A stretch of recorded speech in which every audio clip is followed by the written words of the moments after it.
सलील Kumar, associate professor, आपका KRM DAV college Nakodar की online DAV digital पाठशाला में स्वागत करता हूं।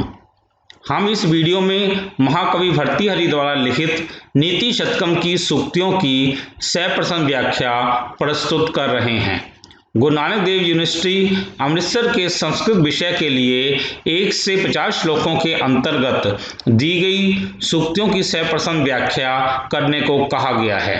उसी के अनुसार नीति शतकम की प्रमुख 16 सूक्तियों में से 8 सूक्तियों को हम इस वीडियो में प्रस्तुत कर रहे हैं और शेष 8 सूक्तियों को हम अगली वीडियो में प्रस्तुत करेंगे। नीति शतकम की प्रथम सूक्ति है विभूषणम मौनम अपंडितानाम। विभूषणम मौनम अपंडितानाम, यह सूक्ति महाकवि भर्तृहरि द्वारा लिखित नीति शतकम में से ली गई है। इसमें चुप्पी अर्थात चुप रहने की प्रशंसा की गई है। इसका हमें ऐसे प्रसंग लिखना है 2 लाइनों में। जैसे वहां पर कोई सूक्ति दी होगी तो हमने उसके 2 लाइनों में मतलब इसका प्रसंग लिख सकते हैं कि पहले तो ये बताना कि कवि कौन सा है, ये सभी को पता ही है कि महाकवि भर्तृहरि, पुस्तक का नाम नीति शतकम है और उसका विषय क्या है, वो विषय हमने यहाँ पे लिख देना है कि इसमें चुप्पी अर्थात चुप रहने की प्रशंसा की गई है। इस सूक्ति का सलार्थ है चुप्पी मूर्खों का आभूषण होता है। चुप्पी जो है मूर्खों का आभूषण होता है। तत्पश्चात इसको व्याख्या करने से पहले हम पहले माइंड में रखें कि ये सूक्ति कहाँ से आई है, कि भर्तृहरि की ये सूक्ति जो यहाँ पर है ना विभूषणम मौनम अपंडितानाम, ये हमने कहाँ पर पढ़ी। पहले तो हम उस श्लोक पर आते हैं। ये श्लोक नंबर 7 पे है। स्वायत्तम एकांत गुणम विधात्रा विनिवृत्तम साधन ज्ञातया विशेषतः सर्वविदाम समाजे विभूषणम मौनम अपंडितानाम, कि जो विधाता मतलब विधाता ने मौन को मूर्खता ढकने का ढक्कन बनाया है। यह उनके अपने अधीन है। स्वायत्तम, यह उनके अपने अधीन है। एकमात्र गुणम, एकमात्र गुणकारी है। विशेष रूप से सर्वविदाम समाजे, विद्वानों के समाज में मौन मूर्खों का गहना होता है। तो ये श्लोक हम पहले पढ़ चुके हैं, यानी कि ये जो है वहां से सूक्ति आई है। अब हमें इस सूक्ति को अब हम वहां पर पहुंचते हैं। अब दोबारा से ये स्टार्ट करते हैं। सूक्ति है विभूषणम मौनम पंडितानाम, कि यह सूक्ति महाकवि भर्तृहरि द्वारा लिखित नीति शतकम में से ली गई है। इसे चुप्पी अर्थात चुप रहने की प्रशंसा की गई है। सलार्थ चुप्पी मूर्खों का आभूषण होता है। व्याख्या है महाकवि भर्तृहरि जी ने इस सूक्ति में मूर्खों को चुप धारण करने की प्रशंसा करते हुए कहा है कि चुप्पी धारण करना मूर्खों का आभूषण है। विधाता ने चुप्पी को मूर्खता ढकने का ढक्कन बनाया है। यह उसके अपने अधीन होता है, एकमात्र लाभ पहुंचाने वाला होता है। विशेष रूप से जब कोई विद्वानों का समागम हो रहा हो तो उस समागम में मूर्खों को चुप ही रहना चाहिए। इससे उसकी मूर्खता ढकी रहती है। उसका चुप रहना ही उसका आभूषण बन जाता है और विद्वानों के समाज में उसे भी लोग विद्वान समझ लेते हैं। मूर्ख कालिदास का इसी चुप्पी के सहारे ही महाविदुषी राजकुमारी के साथ विवाह हुआ था। तो इस प्रकार हमने ये पहला जो सूक्ति है जो ये किया। अब इसके बाद हम अगली सूक्ति पर आते हैं। सूक्ति है न ही गण्यति शूद्र जंतु परिग्रह फलगुताम। न ही गण्यति शूद्र जंतु परिग्रह फलगुताम, कि जो शूद्र जंतु होते हैं, जो तुच्छ प्राणी होते हैं, वो अपने द्वारा अपनाई गई वस्तु की तुच्छता की परवाह नहीं करता। वास्तव में जो शूद्र जंतु जो होते हैं वो अपने द्वारा अपनाई गई वस्तु की तुच्छता की परवाह नहीं करता। अब ये हमें देखना कि ये सूक्ति हमने कहाँ पढ़ी थी, तो इसलिए हमने ये उस श्लोक पर आते हैं। ये 9वां श्लोक है। कृमि कुलचितम लाल किलम्मम विगंधी जुप्सितम निरूपम रसा प्रीत्या खादन नरास्ति निरामिषम सुरपतिमति शवा पार्श्वस्थम विलोक्यम न शंकते न ही गण्यति शुद्ध जंतु परिग्रह फलगुताम। कहते हैं कृमि कुलचितम, कीड़ों से भरी हुई, लाल किलल्लम, लाल से भीगी हुई, विगंध युगम, जिसमें बड़ी दुर्गंध आ रही थी, जुगस्वितम, घृणास्पद, जिसको देख के बड़ी नफरत हो रही थी, निरूपम रसम, अजीब रस से युक्त, निरामिषम, मांस से रहित, नरास्ति, मनुष्य की हड्डी को बड़े चाव से खाता हुआ, पीते में बड़े चाव से खाता हुआ, शव माने कोई कुत्ता, सामने, पार्श्व माने सामने खड़े, इंद्र को भी, सुरपति माने इंद्र को देखकर भी न शंकते, उसकी परवाह नहीं करता। वास्तव में जो शूद्र जंतु होते हैं वो अपने द्वारा अपनाई गई, परिग्रह फलगुताम मीन अपने द्वारा अपनाई गई वस्तु की तुच्छता की परवाह नहीं करता। तो ये सूक्ति जो है वहां पर दी है, तो हमें इस सूक्ति की व्याख्या करनी है। तो हम आते हैं इस सूक्ति के द्वारा, न ही गण्यति शुद्ध जंतु परिग्रह फलगुताम की जो न ही गण्यति, इसका हमें प्रसंग लिखना है। यह सूक्ति महाकवि भर्तृहरि द्वारा लिखित नीति शतकम में से ली गई है। इसमें नीच प्राणी के स्वभाव के विषय में बताया गया है। तत्पश्चात वो सलार्थ, वास्तव में जो तुच्छ प्राणी होते हैं अर्थात नीच प्राणी अपने द्वारा अपनाई गई वस्तु की तुच्छता की परवाह नहीं करता। अब हमें व्याख्या, महाकवि भर्तृहरि जी ने इस सूक्ति में तुच्छ प्राणी अर्थात नीच प्राणी के स्वभाव का तथ्य समझाते हुए कहा है कि नीच लोग कुत्ते के समान अत्यंत निंदा के योग्य कर्म करते हुए लज्जित नहीं होते और तुच्छ कर्म करते हुए सामने खड़े किसी विशेष व्यक्ति को देखकर भी उसकी परवाह नहीं करते। कीड़ों से भरी हुई, लार से भीगी हुई, दुर्गंध युक्त, घृणास्पद, अनुपम रस से युक्त अर्थात सूखी, मांस रहित, मनुष्य की हड्डी को बड़े चाव से खाता हुआ कोई कुत्ता पास खड़े इंद्र को देखकर भी लज्जित नहीं होता। इस स्थिति का कारण कुत्ते की तुच्छता ही है, जो उसे अपने द्वारा अपनाई गई उस हड्डी की तुच्छता का आभास होने नहीं देती। तो ये हो गई दूसरी सूक्ति। अब हम इस तीसरी सूक्ति पर आते हैं।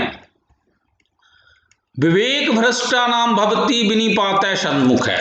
विवेक भ्रष्टा नाम, जो विवेक से भ्रष्ट लोग हो जाते हैं उनका विनिपात, उनका जो है पतन, विनिपात माने पतन, शतमुख है माने सैकड़ों प्रकार से होता रहता है। जो विवेक भ्रष्ट लोग होते हैं उनका जो पतन जो है वो सैकड़ों प्रकार से होता रहता है। अब हमें ये देखना है कि ये सूक्ति हमने कहाँ पढ़ी है। विवेक भ्रष्टान भक्ति विनिपात है, शतमुख है। तो हम आएंगे उस श्लोक पर। शिरः श्रावम, ये 10वां श्लोक है। शिरः श्रावम स्वर्गात् पशुपति शिरस्य क्षितिधरम महिद्रात उत्तंगात अवनिचापि जलधीम अधो अधय गंगा यम पदम उगता स्तोतम अथवा विवेक भ्रष्टा नाम भवती विनिपात है, शतमुख है। स्वर्गात इयम गंगा, स्वर्ग से यह गंगा, शिरः श्रावम, भगवान शिव के सिर पर गिरी। कहते स्वर्ग से इयम गंगा, यह गंगा भगवान शिव के सिर पर गिरी। फिर पशुपति शिरस्त, भगवान शिव के सिर से क्षितिधरम, यह पर्वतों पर गिरी। क्षितिधरम मतलब पर्वतों के ऊपर गिरी। और फिर महिद्रात, फिर जो है ऊंचे ऊंचे पर्वतों से ये ये धरती पर आ गई। ये गंगा ऊंचे ऊंचे पर्वतों से होती हुई ये धरती पर आ गई। और अवनेचापी, और ये धरती से जल्दी मने समुद्र में आ गई। इस प्रकार इस गंगा का धीरे धीरे स्तोत्र मने धीरे धीरे जो है धीरे धीरे नीचे से नीचे पतन होता चला गया। इस प्रकार इस गंगा का नीचे से नीचे पतन होता चला गया। वास्तव में जो विवेक भ्रष्ट लोग होते हैं उनका सैकड़ों प्रकार से इसी प्रकार पतन होता रहता है। तो ये हमने ये सूक्ति जो है ये हमें वहां पर इसकी व्याख्या करनी है। विवेक भ्रष्टानाम भवति विनिपातः सन्मुख है। तो अब हम इस सूक्ति पर आते हैं।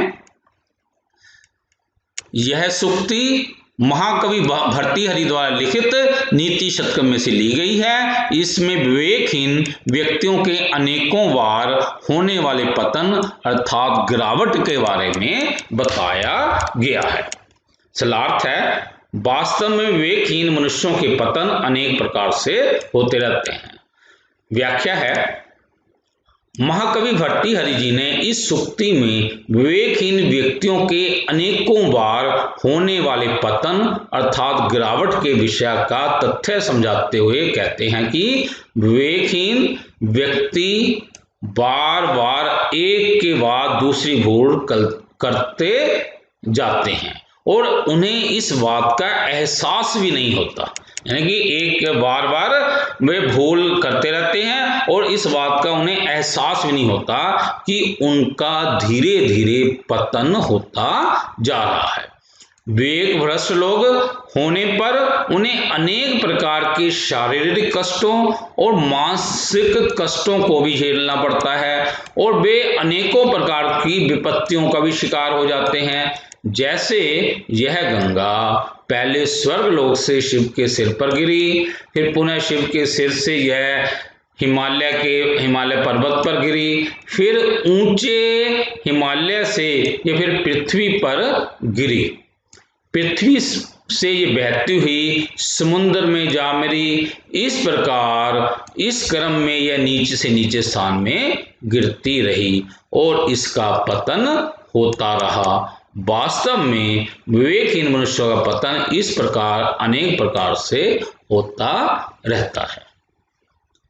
तत्पश्चात हम अगली सूक्ति पर आते हैं। मूर्खस्य नास्ति औषधम, मूर्खस्य ना अस्ति औषधम, मूर्ख के लिए कोई औषधि नहीं है, मूर्ख के लिए कोई दवाई नहीं है। अब हमें ये देखना है कि मूर्खस्य नास्ति औषधम ये हमने कहाँ पढ़ा है, नीति शतकम के कौन से श्लोक में पढ़ा है। तो पहले तो उस श्लोक पर हम आते हैं। श्लोक है, शक्य वारितुम जलेन हुतभुक क्षत्रेन सूर्यातपै नागेंद्र निशित अंकुशेन सैमदो दंडेन गोगर्धभौ बिहादी भेषज संग्रहे च विविध मंत्र प्रयोग विषम सर्वम औषधम अस्ति शास्त्र विहितम मूर्खस्य ना औषधम औषधम।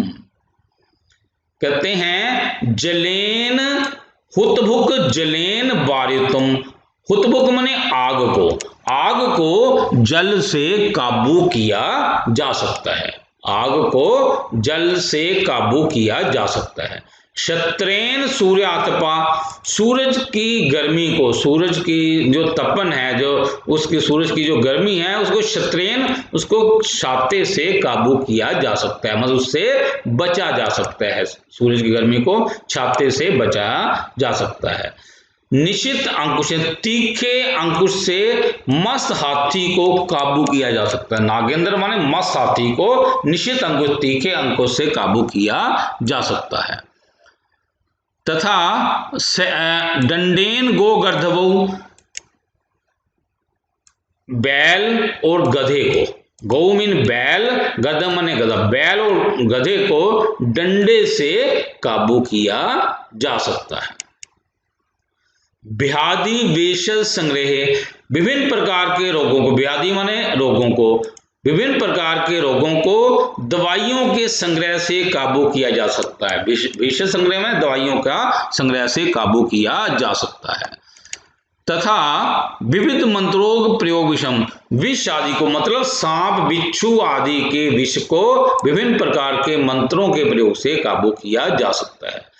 सर्व औषधम अस्ति शास्त्रविहितम, शास्त्रों में प्रत्येक वस्तु की दवाई बताई गई है, शास्त्रों में प्रत्येक वस्तु की दवाई बताई गई है।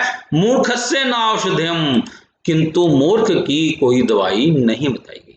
तो इस श्लोक की ये सूक्ति है। सूक्ति क्या है? मूर्खस्य नास्ति औषधम, मूर्ख के लिए कोई दवाई नहीं है। तो अब हमें इस सूक्ति पर आना है, इस सूक्ति की प्रसंग सहित व्याख्या करनी है। यह सूक्ति महाकवि भर्तृहरि द्वारा लिखित नीति शतकम में से ली गई है। इसमें बताया गया है कि मूर्खता के रोग का कोई इलाज नहीं है। मूर्ख की सलार्थ है, मूर्ख की कोई दवाई नहीं है। अब व्याख्या है।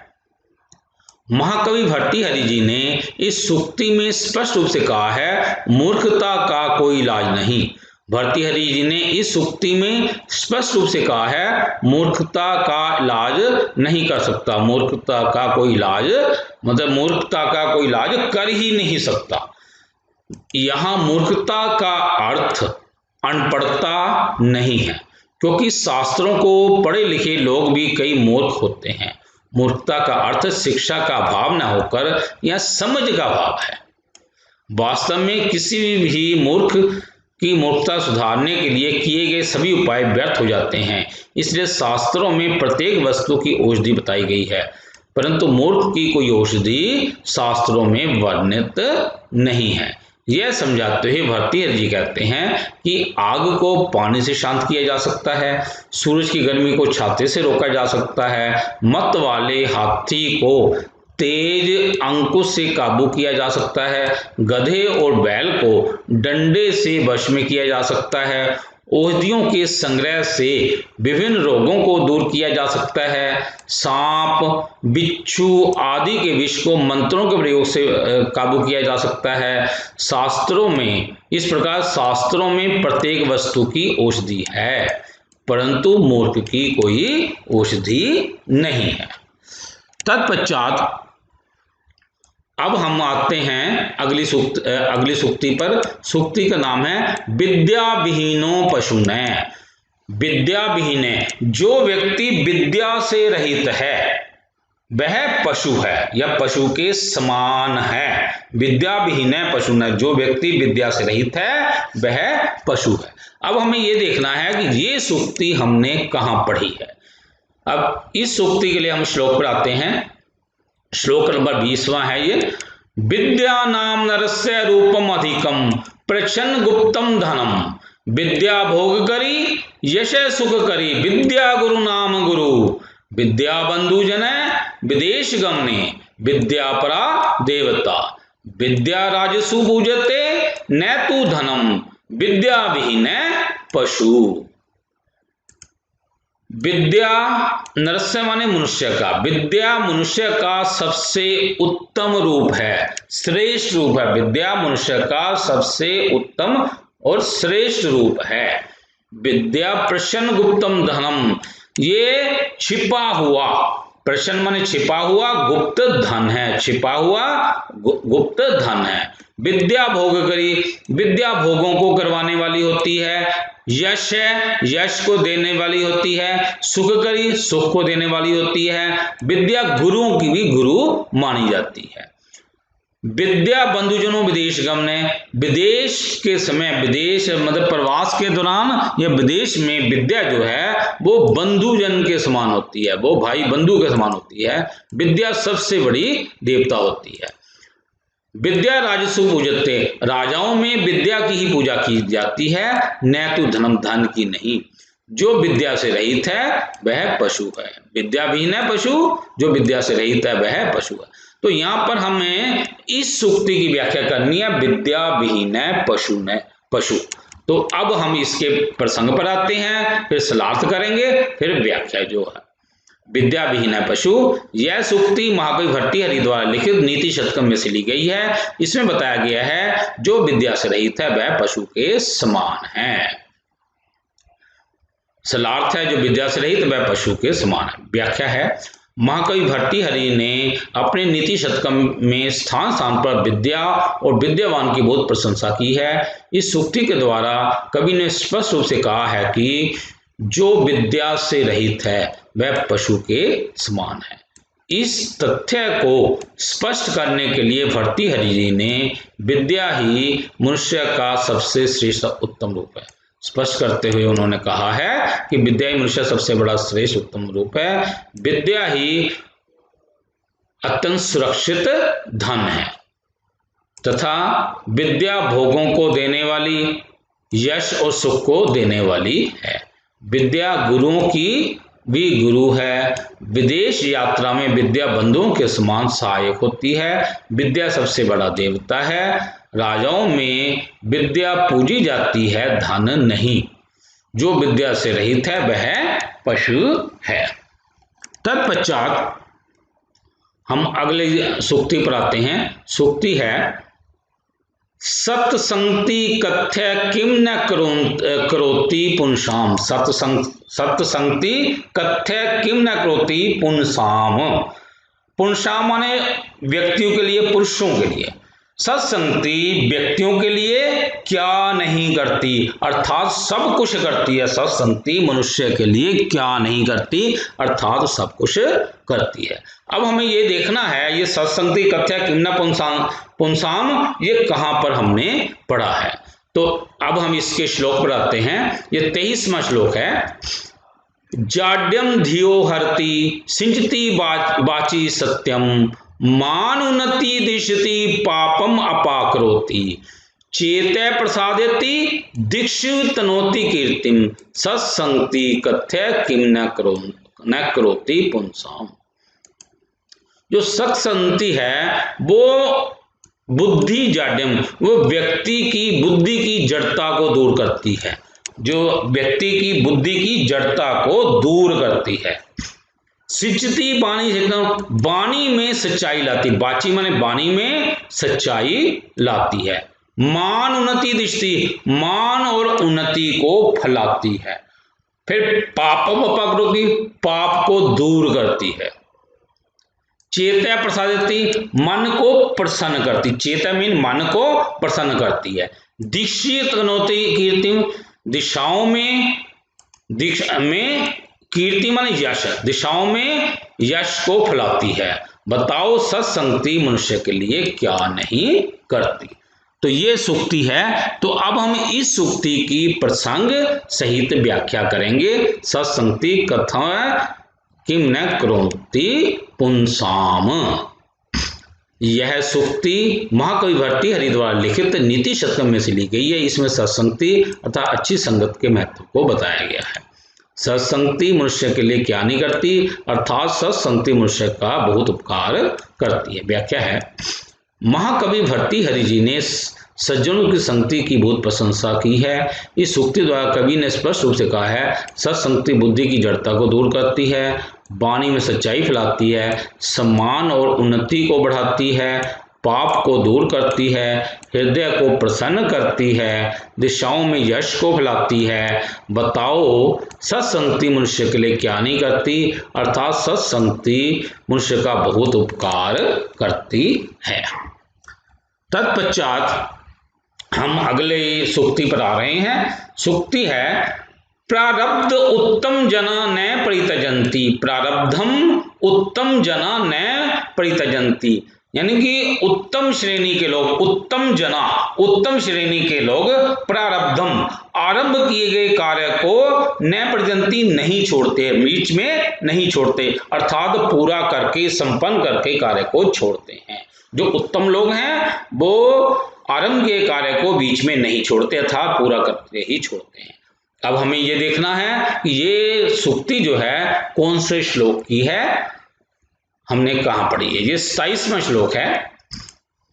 प्रारब्धते न खलु विगन भेन नीचे प्रारब्ध विगन विहिता वीरमंती मध्या विघ्ने पुनर्पुनरपि पति हन्यमाना प्रारब्ध उत्तम जना न परित्यजन्ति। जो निम्न श्रेणी के लोग हैं वो रुकावट के डर से, निम्न श्रेणी के जो लोग हैं वो रुकावट के डर से किसी कार्य को आरंभ ही नहीं करते। जो मध्यम श्रेणी के लोग हैं वो विघ्न विहिता, रुकावट पड़ने पर वीरवंती कार्य को बीच में छोड़ देते हैं। मतलब कार्य आरंभ तो कर लेते हैं, लेकिन कार्य जब कोई कार्य में, उस कार्य में कोई रुकावट आती है तो बीच में छोड़ देते हैं। किंतु जो उत्तम जना, जो उत्तम लोग हैं, वो रुकावटों से बार बार टकराते हुए, रुकावटों का बार बार मुकाबला करते हुए प्रारंभ किए गए कार्य को बीच में नहीं छोड़ते, अर्थात पूरा करके ही छोड़ते हैं। तो ये सूक्ति प्रारब्धम उत्तम जना प्रजंति, तो इस सूक्ति की हमें प्रसंग सहित व्याख्या करनी है। तो अब हम आते हैं इस सूक्ति पर। प्रारब्ध उत्तम जनाना प्रजंति, यह सूक्ति महाकवि भर्तृहरि द्वारा लिखित नीति शतकम से ली गई है। इसमें उत्तम लोगों के स्वभाव का वर्णन किया गया है। उत्तम सलार्थ है, उत्तम श्रेणी के पुरुष आरंभ के कार्य को बीच में नहीं छोड़ते था, पूरा करके ही छोड़ते हैं। व्याख्या है, महाकवि भर्तृहरि ने मनुष्यों को उत्तम, मध्यम और अधम इन 3 श्रेणियों में विभाजित करके उत्तम श्रेणी वाले लोगों की प्रशंसा की है। इस सूक्ति के द्वारा महाकवि भर्तृहरि जी ने स्पष्ट रूप से कहा है कि निम्न श्रेणी के पुरुष विघ्नों के भय से किसी कार्य को आरंभ नहीं करते। मध्यम श्रेणी के लोग कार्य आरंभ तो कर लेते हैं, परंतु रुकावट पड़ने पर आरंभ किए गए कार्य को बीच में ही छोड़ देते हैं। किंतु उत्तम श्रेणी के पुरुष विघ्नों से बार बार प्रताड़ित कर दिए जाने पर भी आरंभ किए गए कार्य को बीच में नहीं छोड़ते, अर्थात पूरा करके ही छोड़ते हैं। तत्पश्चात हम आ रहे हैं अगली सूक्ति, सर्वे गुणा कांचनम आशंति। सर्वे गुणा कांचनम आशंति, यानी सभी गुण जो हैं सोने, कांचनम कहते हैं सोने को, सभी गुण सोने में निवास करते हैं, अर्थात धन में निवास करते हैं। अब पहले तो हम ये देखेंगे कि ये सूक्ति हमने कहाँ पढ़ी है।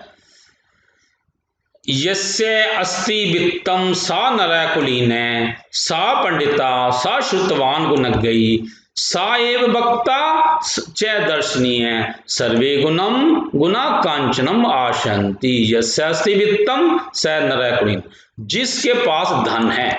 यस्य अस्ति वित्तम, वित्तम माने धन, जिस व्यक्ति के पास धन है। सा नरः कुलीनः, वह व्यक्ति कुलीन माना जाता है। साच है पंडित है, वह व्यक्ति पंडित माना जाता है, मतलब विद्वान माना जाता है। स श्रुतवान, वह ही शास्त्रों का ज्ञाता माना जाता है। श्रुतवान मतलब इसने शास्त्रों को पढ़ा हुआ, शास्त्र का ज्ञाता माना जाता है। गुणज्ञ, वही व्यक्ति गुणज्ञ माना जाता है। साए वक्ता, वह व्यक्ति ही वक्ता माना जाता है। सहज दर्शन, वही व्यक्ति जो है देखने योग्य माना जाता है। अर्थात सर्वे गुणा, सभी गुण सोने में निवास करते हैं।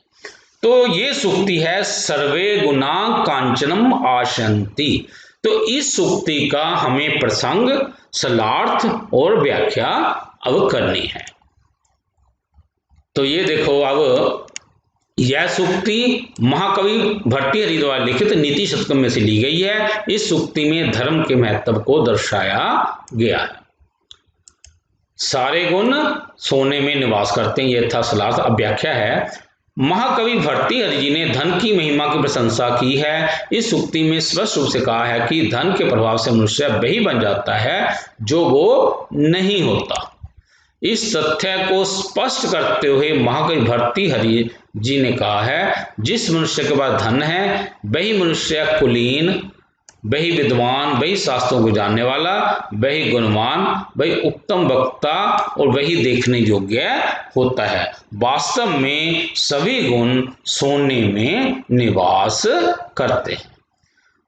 तो यहाँ पर हमने 8 सूक्तियों की सप्रसंग व्याख्या पढ़ ली है। पेपरों में बस ये ध्यान रखना है कि वहां सूक्ति आएगी, सूक्ति का हमें जो है कि जैसे प्रसंग लिख देना है, दो लाइनों में प्रसंग लिख देना है, फिर उसका ये सलार्थ लिख देना है, फिर उसकी ये व्याख्या लिखनी है। बाकी और कुछ करने की जरूरत नहीं है। यहाँ पर हमने श्लोक आपको इसलिए पढ़वा रहे हैं क्योंकि ये पता होना चाहिए ये सूक्ति कौन से श्लोक से आई है। तो वहां पर पेपरों में श्लोक लिखने की आवश्यकता नहीं है, मतलब नहीं लिखना। मतलब अब हम जो इसके बाद की जो 8 सूक्तियां हैं वो अगली वीडियो में करेंगे। तो आज इतना ही, धन्यवाद।